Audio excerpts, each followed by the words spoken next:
Now, today's function is to launch the citizen audit results. Citizen audits come under the well-known brand of public participation. The Auditor-General has been generating these reports for as far back as we can remember. And the common theme in these reports is that a tremendous amount of the citizen resources have been abused. Abused in the form of corruption, which is a polite word for theft, and abused in terms of the government not obeying its own policies and laws. And that is what is normally called impunity. The clarification I'd like to make this morning is that the citizens are not innocent in this process. We, including myself, have been partakers in corruption. And we've been partakers in impunity by not following the law. And therefore, let us have a common responsibility in accepting that the shortcomings that have been pointed out by the Auditor-General over the years are a common responsibility for all of us. Now, as I look ahead to the coming year, 2019-2020, and I glanced at the budget policy paper, I picked up a few disturbing statistics.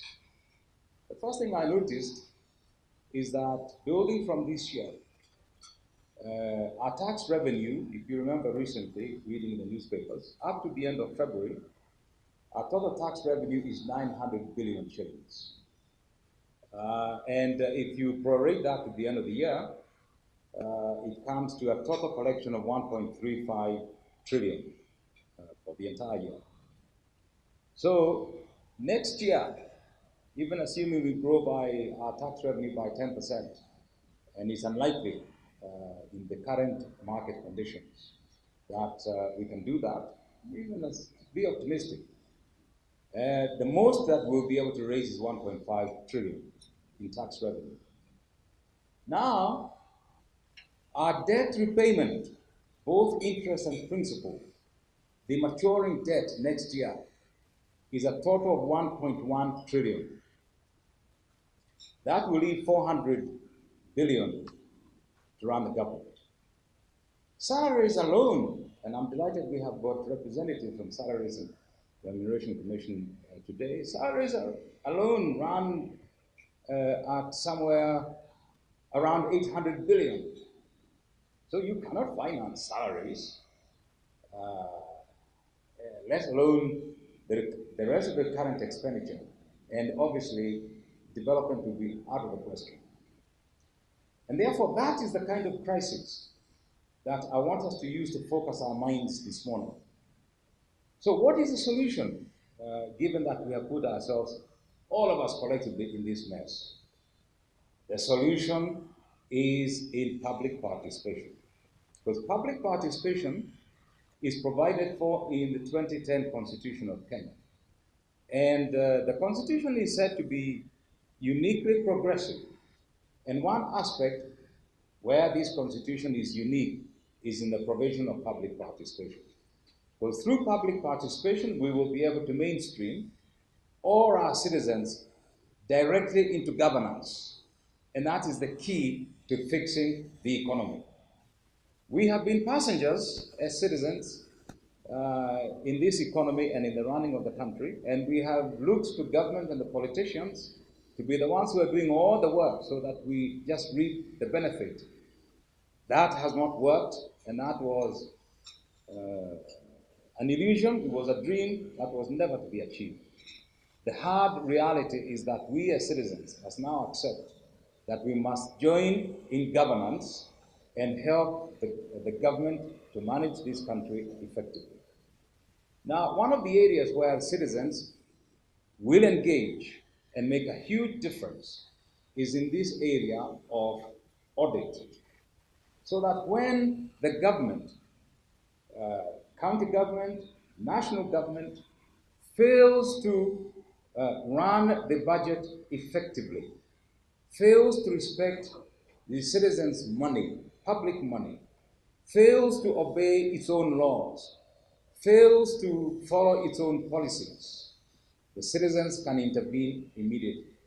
Citizens are the only ones with the power because citizens have the power of the vote. And while that power is not very strong when you exercise it every 5 years, so you vote out bad leaders only to vote in equally bad and maybe worse leaders, this is now an opportunity for us to exercise that power on a daily basis through the social audit, which is a citizen participating in audit, through citizens engaging to help the government formulate the right policies, and engaging in totality of governance. That is why today's meeting is so important, because we are launching perhaps the first citizen audit.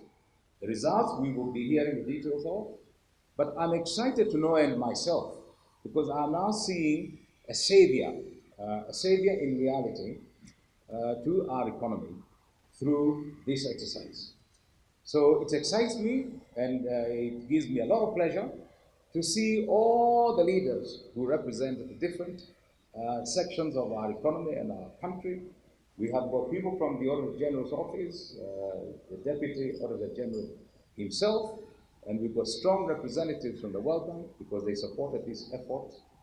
And mine is to wish you a very successful function, and I'm looking forward to building on this initial effort so that this now becomes fully institutionalized as a way